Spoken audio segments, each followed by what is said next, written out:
Okay, I just want to clear, so one student just asked me, I think it's a good thing to clarify. So for the homework is, so what I just wrote here, that homework is just, you don't have to submit this, okay? So this is just your self-practice, right? For the homework for that is, currently, we only have Dr. Q asking you to describe what MIM is, right? So just have a brief document, Word document, make sure you transfer to a PDF and submit that, right?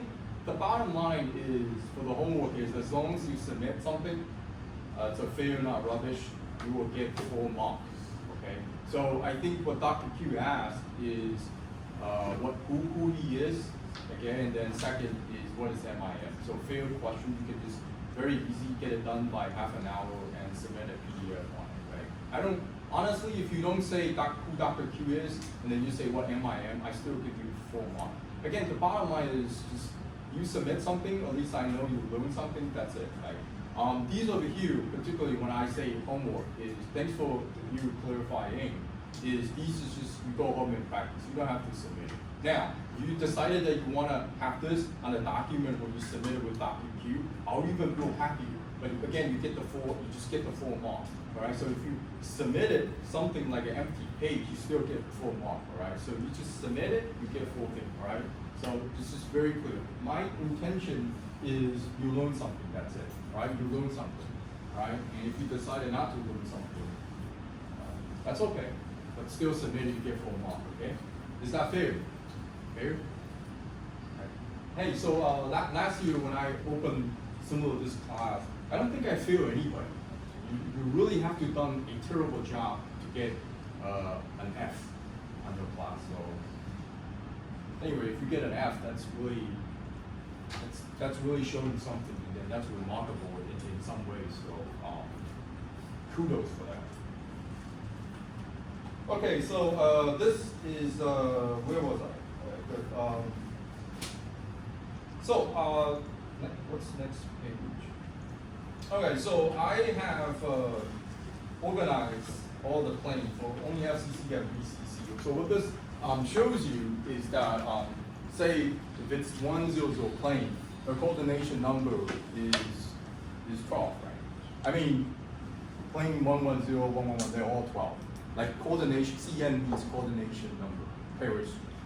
For BCC, the coordination number is 8, right? Very easy to imagine, right? So you have a center and then you have 1, 2, 3, 4, 5, 6, 7, 8. So it's a center, right?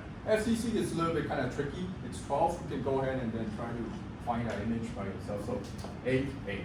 And what this tells you is that at the surface, near surfaces, you have 8, right? So if 12 minus 8, you lost 4, okay? So I have helped you to kind of just list it. If I were to today, for example, ask you to calculate the FCC plane 110, what's the plane? Of course, there's certain equation you have to times what's the lost atom, right? So in this scenario, we lost 5 atoms, okay? And then we lost 3. So previous questions for 111, we lost 3 atoms, right? Because on the plane, on this 111 plane of atoms, particularly this one, at up, there's 3 contact, right? So there's 3, right? Again, 1105, 1104. Okay. So as BCC the same. I won't go through every examples, but again, it's you go home and practice, right? It's not homework. Go home and practice. So we lost 4, and then plane 110, we lost 2.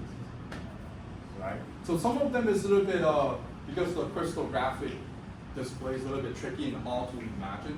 So go home and then you can type this on Google or ChatGPT. I'm sure you can generate some image or angles to allow you to see why you lost.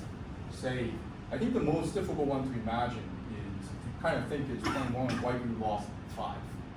All right, so that's a little bit difficult to kind of project in your brain. So go, again, I urge you to practice. I think it's very fun. So I listen for you guys. All right. So another thing I want to add on is we did SEC, right? So gamma 1, 1, 0, and then gamma 1, 0, 0, and then gamma 1, 1, 1. So if you calculate that, the surface energy of 1, 1, 0, 1, 0, so you have the 1, 1, 0 higher than 1, 0, 0, and 1, 1, 1. Okay? You can calculate that by yourself, but I'm giving you the answer that the surface energy of 1, 1, 0 is higher than 1, 0, 0, and something like that. Right? And for BCC,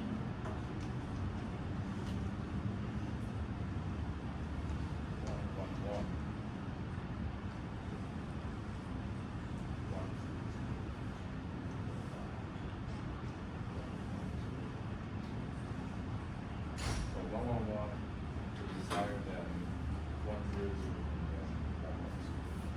Okay?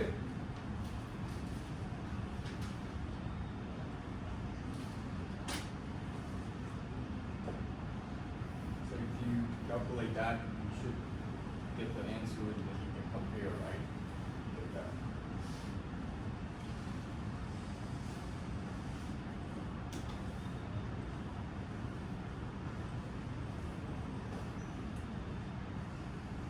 All right. So if we're to, so if you have atoms that want to diffuse at a certain area, you always will be prone to diffuse at a energy that's the lowest, right? So 111s for FCC at the 111 surface seems to be more attractive, right? Just as ECC, the surface 110 is the same.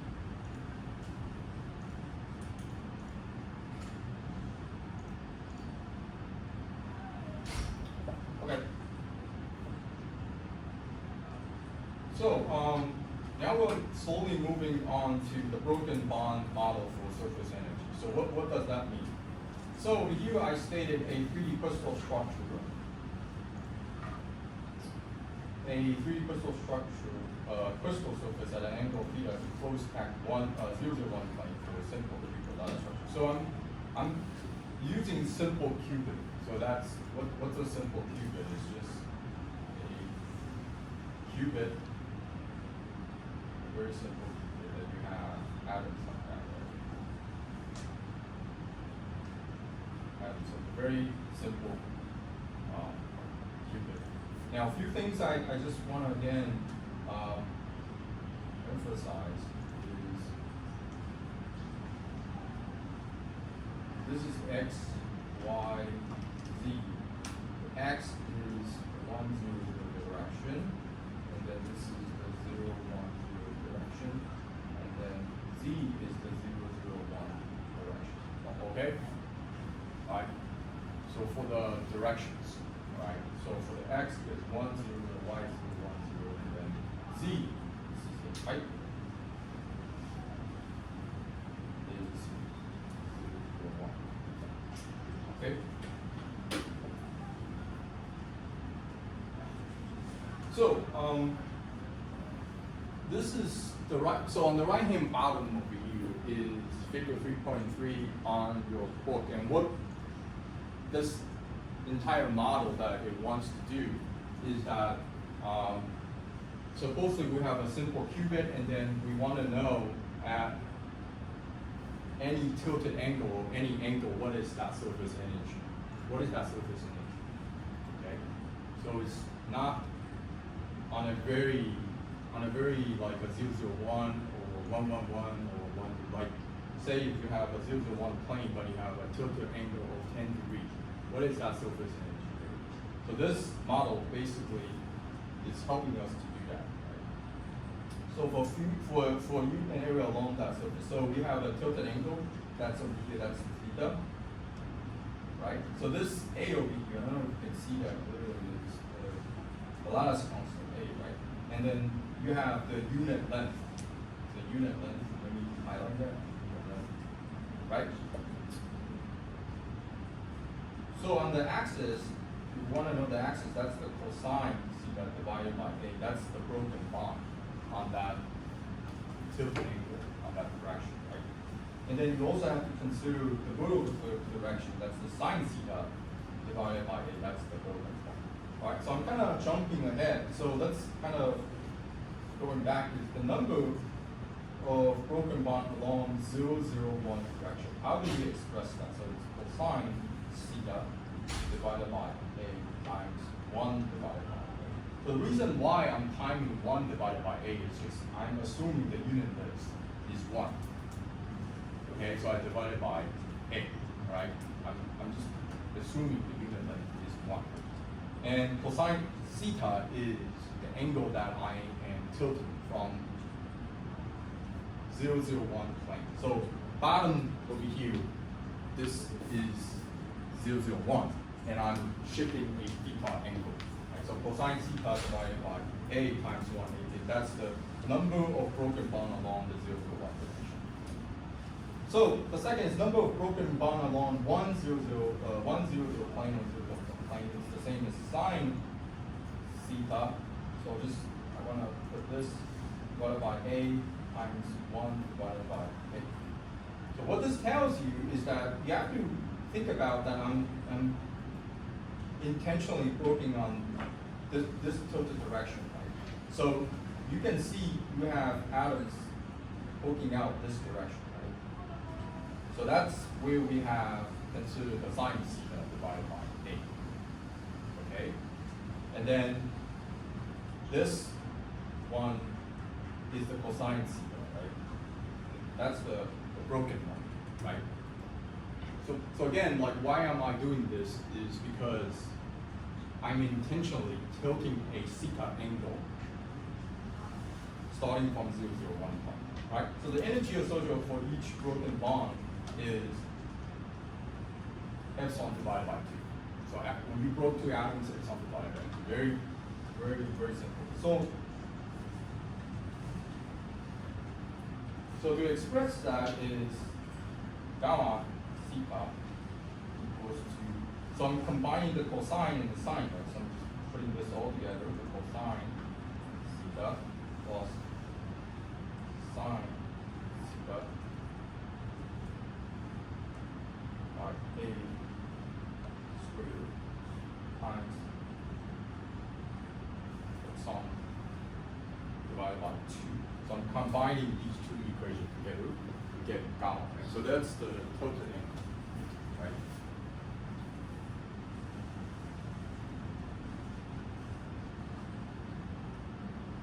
So these has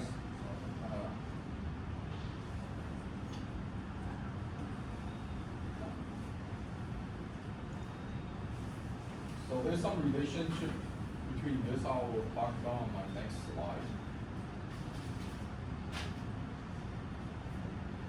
So with this equation, we're able now to draw every tilted surface or every angle of that surface energy. Okay, starting from 1, 0, 0. So if 1, 0, 0 plane, we tilted 5 degrees. What is the 5 degree of 1, 0, 0 surface energy? Or 10 degree, 20, 30, 45, you know, the angles continue going on. What is that surface energy, right? So with that, we're able to start plotting, you know, what's that surface energy. Okay?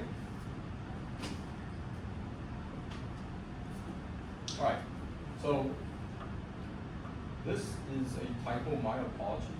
So cross this out, there's nothing to do with the diffusion along the boundary, somehow it got mixed up.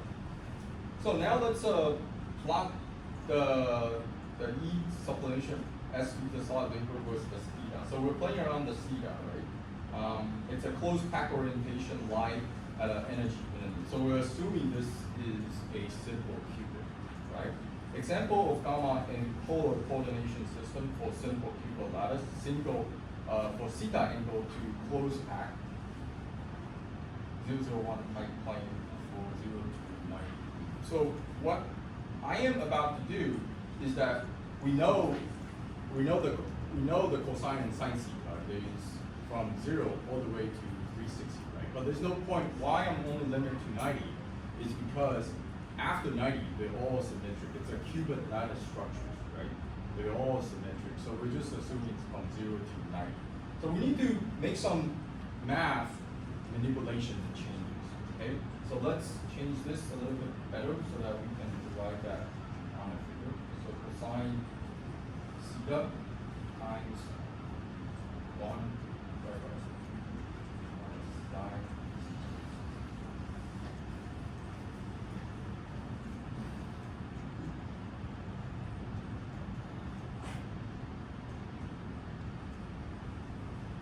Right, so I'm doing some math manipulation.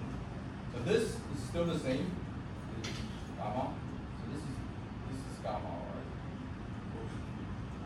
Cosine theta I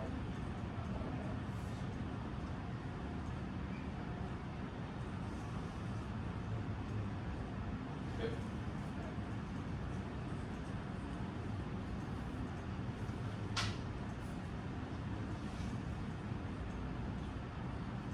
Okay.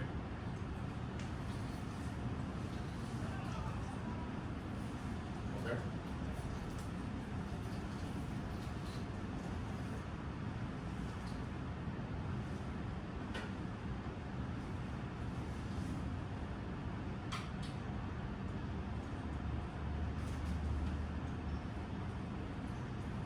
So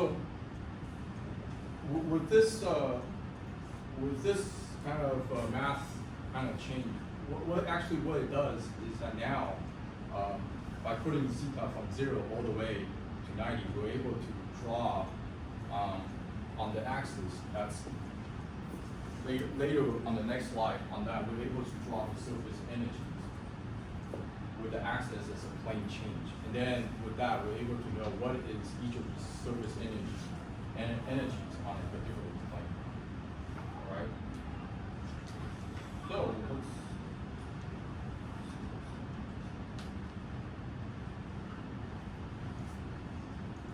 So a surface plane rotating from the lowest index, I'm using simple cubit, right? So simple cubit. Again, the same equation I just manipulated. Cosine times theta minus I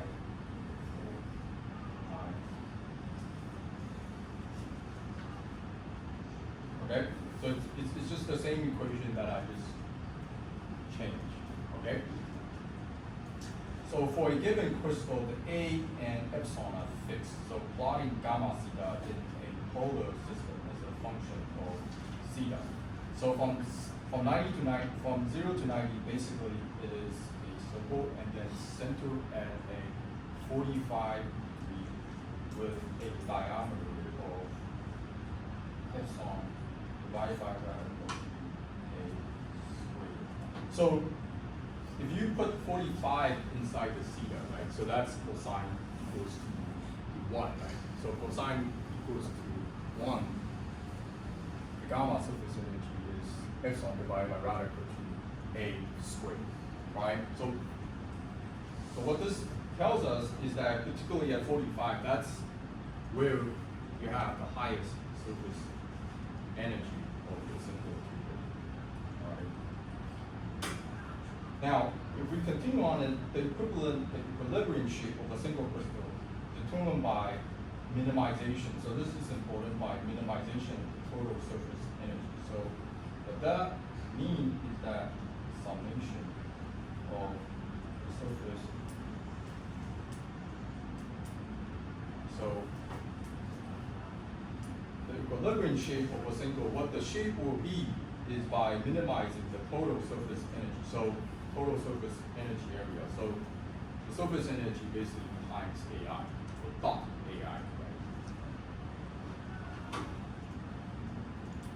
So if you move on to the next slide, is where we use this equation to construct what we saw called the Wolf plane, or the Wolf diagram, or the Wolf theorem. Okay, so the Wolf theorem basically is a equilibrium shape that's bounded by those part of Wolf plane that can be created from the origin without crossing any other Wolf plane. So on my, kind of jumping. So on my next slide over here, what this shows you is this equation. This equation is this red line over here that you can actually draw and construct it. All right. So from 0 to 90 degrees, if you put the 0 to 90 degrees inside, you're able to draw this red line on the first quadrant.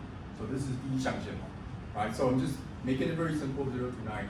So 90 to 180, and then 270 and 360. So they're all symmetric. I'm just putting only to 0 to 90. So if you the radius for that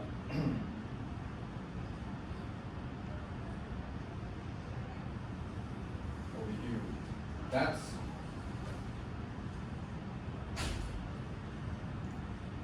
epsilon divided by 2 rather than a cubic.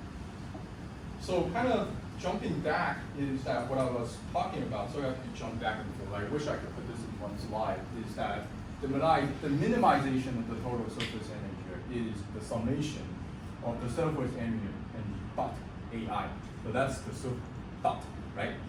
So the surface area times the A is the surface area, right? So now you see, so what's going on with this is this red line is the surface energy, okay?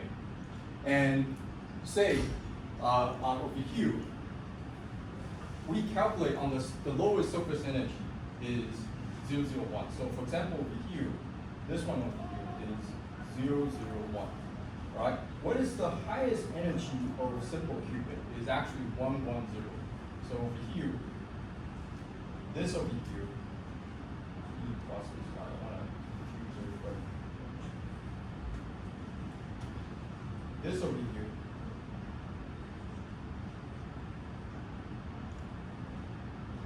is 110. So you can have many angles you want, but we want to minimize the surface energy, right? So the minimized surface energy is according to this equation times an area. So meaning that you're dot, right? So you have a vertical, you do a vertical, right? So every place you do a vertical, you do a vertical, right? So these tilted, so this at the bottom of here, this is 0, 0, 1, okay? And then this may be, for example, 0, 1, or 0, all right? So this red line is the surface energy.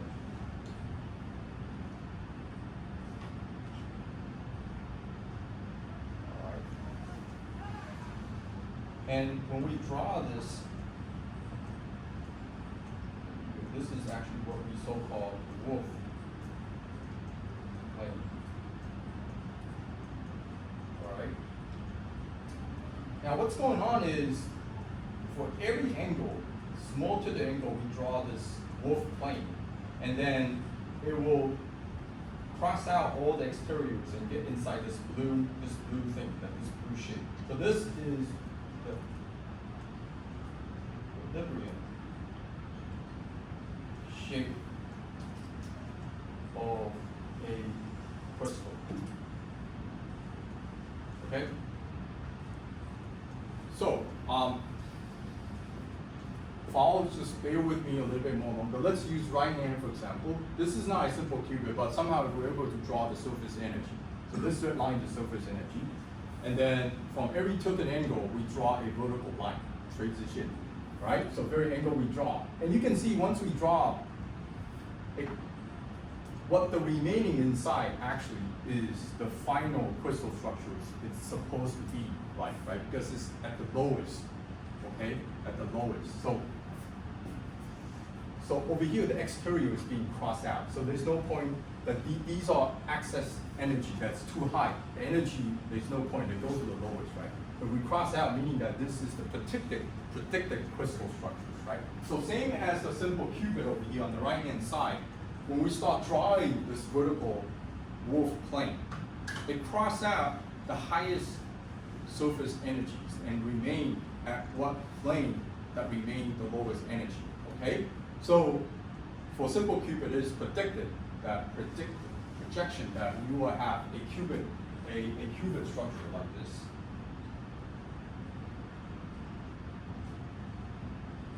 Careful drawings again.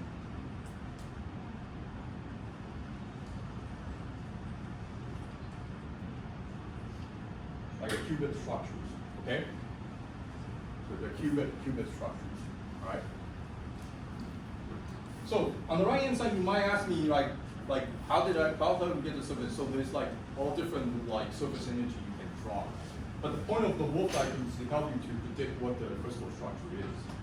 Okay, so I'm just using a very simple qubit, for example. If you go online and check, there's a lot of research papers like they dive in and use the Wolf diagram to calculate the crystal structures. I don't know, do you guys have any research that do prediction like this for crystal structure? Do you guys do that? Anybody? Yeah. I mean, I probably, it's good if we have a graduate student that want to do this, but anyway.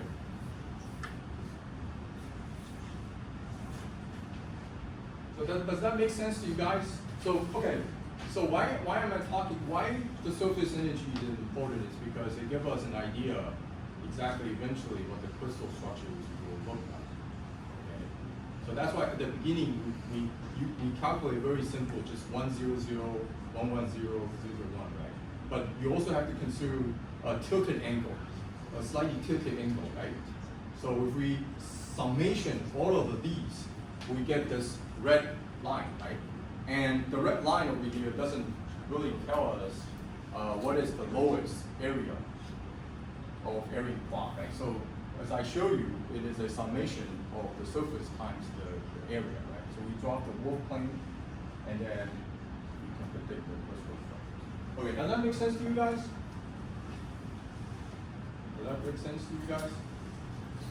Okay? Any questions? 有没有什么问题？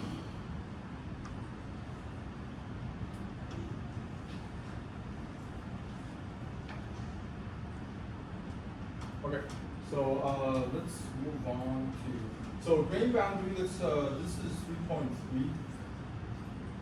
slightly 3.3. So on the left hand side, this is a tilted boundary on CETA, and then of course B over here is a twist boundary, right? You can see, so the rotational, so it's according to this, you have a rotational angle, and then this, the rotational axis is like twisted, right? Does that make sense to you guys? Okay, so this is 3.3. So the next is a low angle and high angle boundary. So how do we, what's the definition of it? So 3.3.1. So the low angle tilted boundary, here I listed a couple of few definitions. Highlight this. Is an array of parallel edge dislocation with respect to b, right? So theta tilted angle is small. So I don't know if you can see the theta over here, or the theta over here. This dislocations distance between dislocation d, right? So this is the two, for example, the two dislocations. That's the distance d, and equals to b divided by b, and then b is approximately b divided by the theta angle, right? So this is actually the radiant equation. So when we talk about the radiant equations, you have this is the theta, right? And then the r and the curvature is s, right? So s equals r times theta. So that's the radiant equation, right? So the same as where we get the d approximately b divided by theta. Okay. Right. So low angle twisted boundaries, two sets of screw dislocation. Right. So for example, here this is a good example. Third one is a asymmetric low angle grain boundary.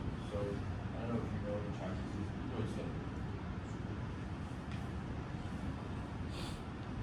low angle. So this location with different root perspectives, right? So different orientation, different root perspectives, right? So this is over here on the right hand bottom, and this one going the twisted boundary is on your right hand bottom corner, right? So these are three scenarios, right? Let's mark that.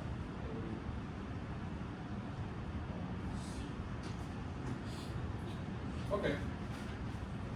So kind of moving forward. So drain boundary energy versus misorientation. So drain boundary free energy gamma E. This is gamma. Depends on misorientations or tilted angle. So at small angles, so we define as small angle, the 小角度, normally is between 10 to 50 degrees. Right?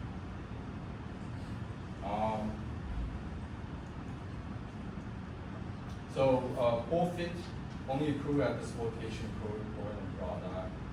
Gamma B equals total energy of this location per unit area. So what does that mean?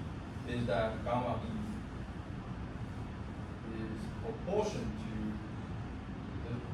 this location distance and then approximately theta divided by. So this is just the same equation that I got from my previous slide. All right. So this, in short, you can say this is this location density. So we have gamma in proportion to this theta, right? So angle theta larger than 10 above 15. That's the high angle, right? So high angle. I don't know why did I say this is the high angle. So high angle. But the tiny large areas of core fit and have relative open structures. High angle grain boundary energy typically the surface energy is approximately 1/3 of gamma solid vapor. Right. So this is important to give you an idea. Right. So if you this over here, this from the book, gamma E divided by gamma ST. Right? You can see this is like 0.33, right? This is like 0.33, right?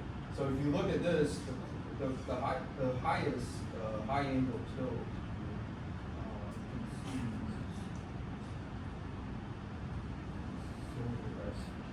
what's actually the highest is copper, or even higher we have iron. Okay. Just give you an idea. Okay.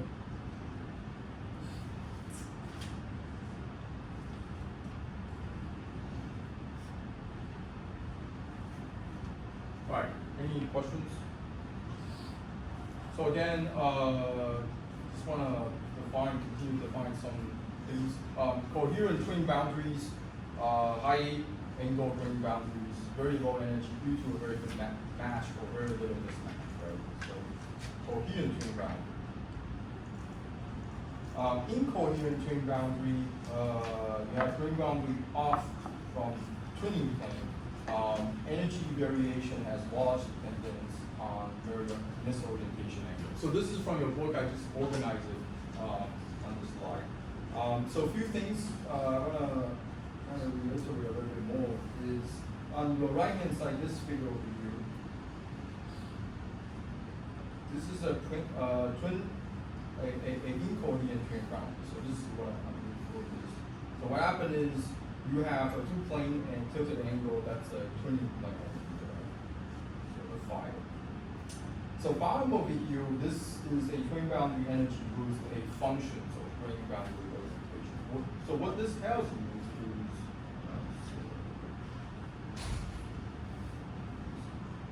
energy.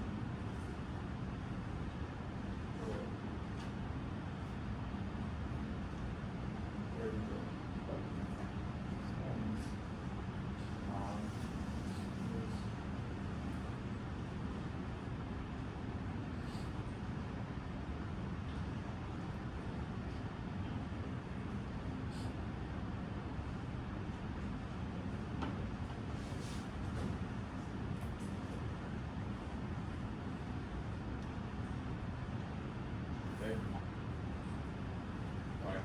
what I say is that the axis over here is the tilted angle, right? So this is the tilted angle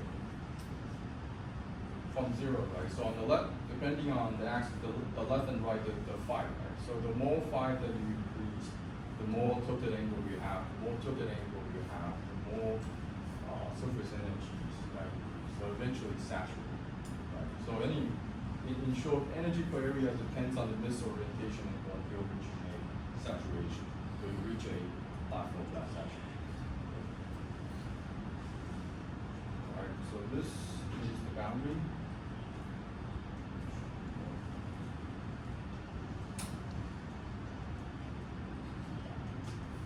Okay.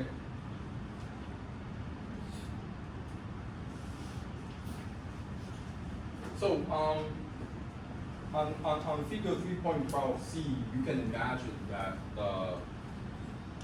when we start tilting each of the plane, like rotation, twist, or anything, right?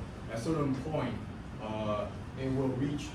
As from this figure that you just see, is that it will reach a very high energy, right? And then at a certain point, it actually reach a low point of energy because it is at a point that's symmetric. Okay. So next slide, I'm gonna use FCC structure as an example to kind of talk a little bit more.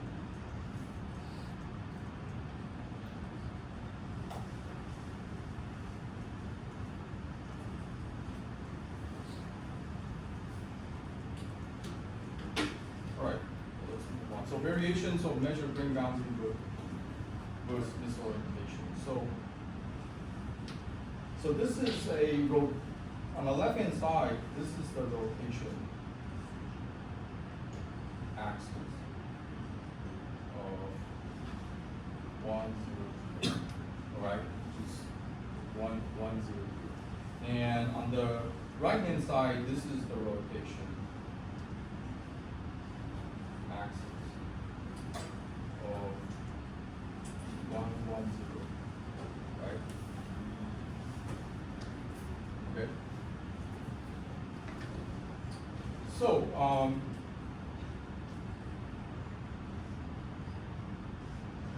let's use this one for example. So let's assume this over here, this is 1, 0, 0, and then this is 0, 1, 0,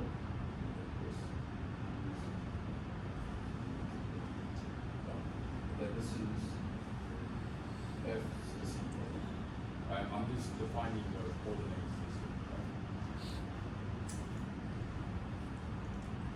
So if we can rotate,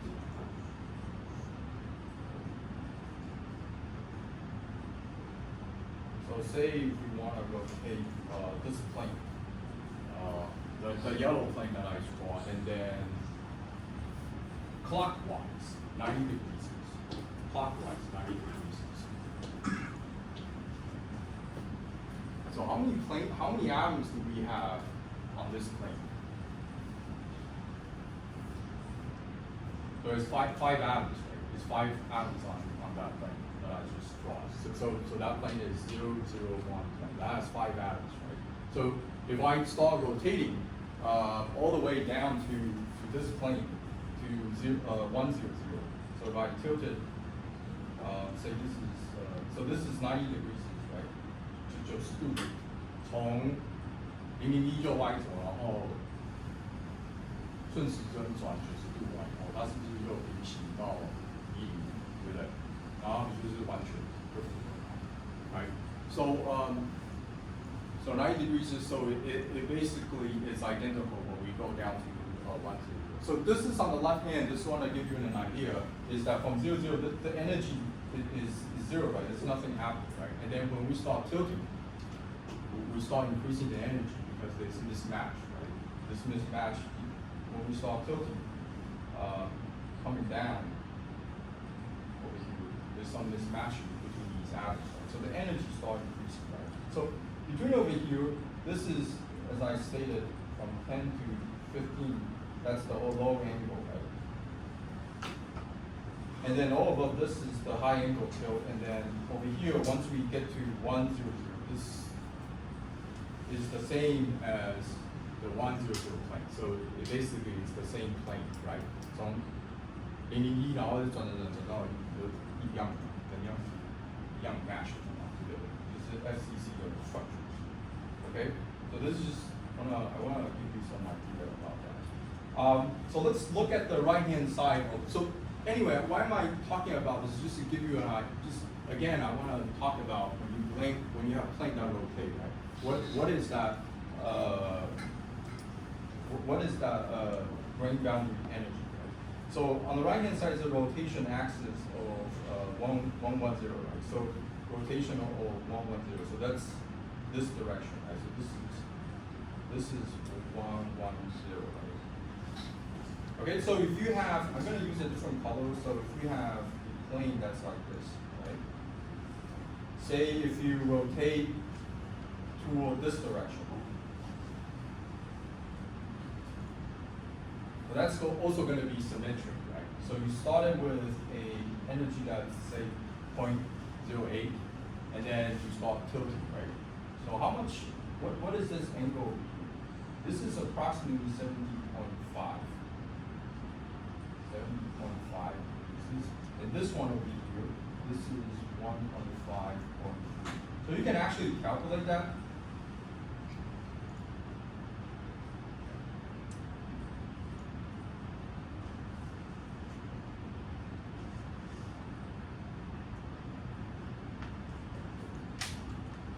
You can actually calculate that. So from this to over here, let's say this is θ1.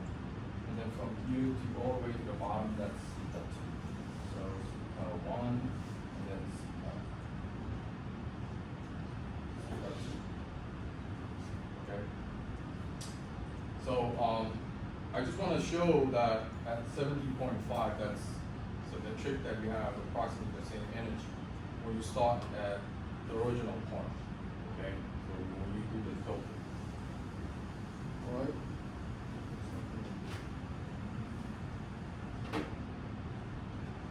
All right, so let's move on. So still grain boundaries. So strengthening of grain boundaries. So what does that mean? So strengthening.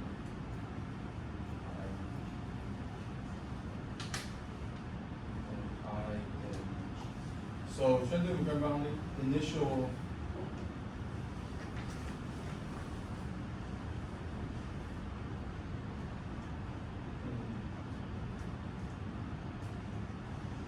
boundary curve. So for energy minimum.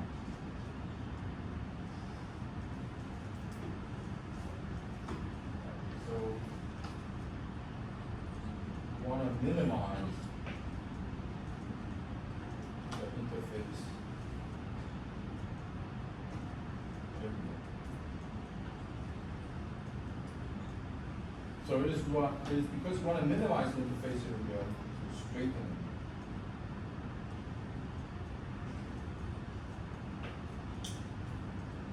your grain boundary.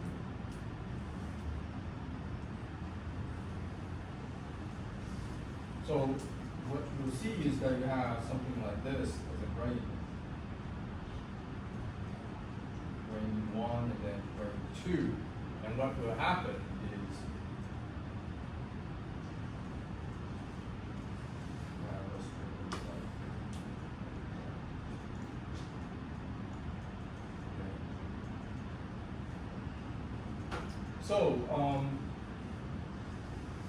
so the driving force for straightening of linear is due to the interface curvature. So for curved interface or grain boundary interface, surface tension try to be flattened, right? But drive it to the center. So the driving force, delta P, is gamma.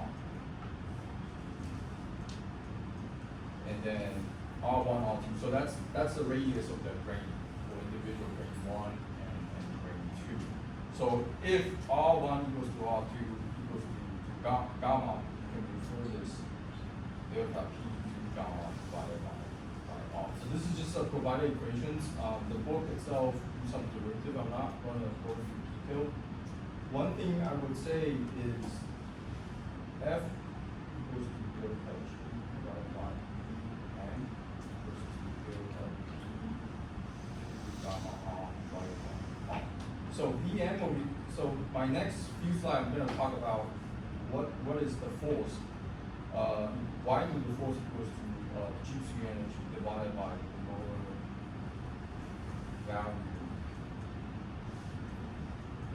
Okay, so let's look at the value.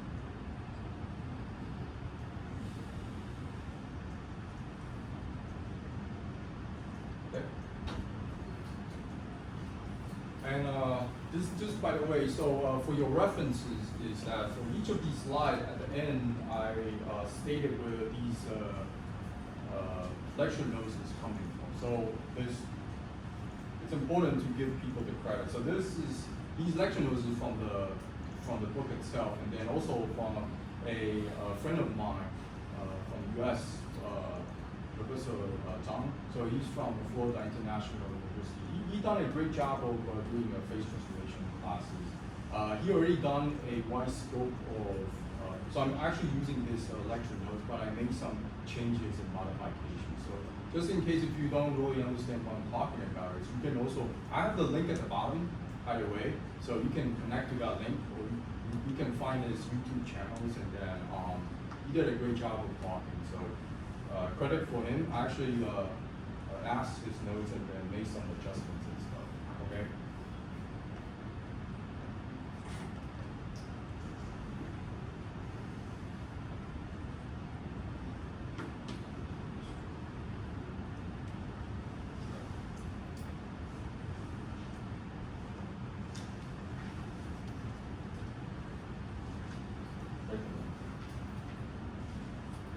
So if you have a curvature, it tends to be straightened out. Okay.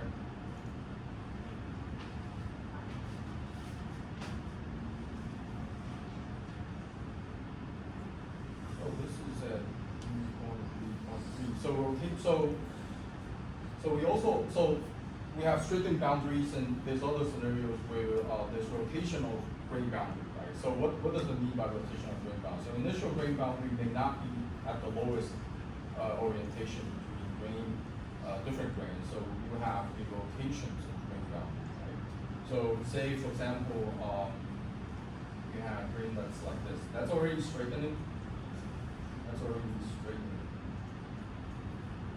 You have grain 1, and then grain 2, right? And then you will rotate going to do like this, 1 and 2, right? So some rotations. So this is again from the book from Figure 3.16. What it does, what it's talk about is you have a driving force for rotation of grain boundary. Grain boundary rotate by delta C, right? So delta C. So you have a rotation of grain boundary delta. So where's the delta theta? That's the delta theta, right? So free energy change due to the grain boundary rotational theta. So grain boundary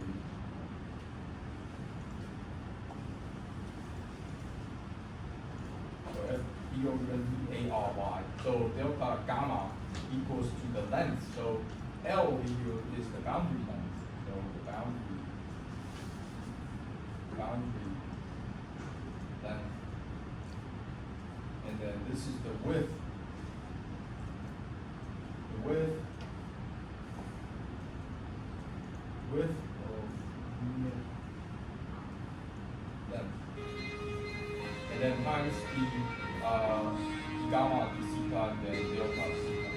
Okay, so what this means is this is the speed that the rotation is, how fast. Okay? And delta theta is the rotational angle. So equivalent work done in the rotational process is work is F delta Y and so on. Right, let's have a break and then I'll continue on, right? If you have any questions, please come and talk to me, alright?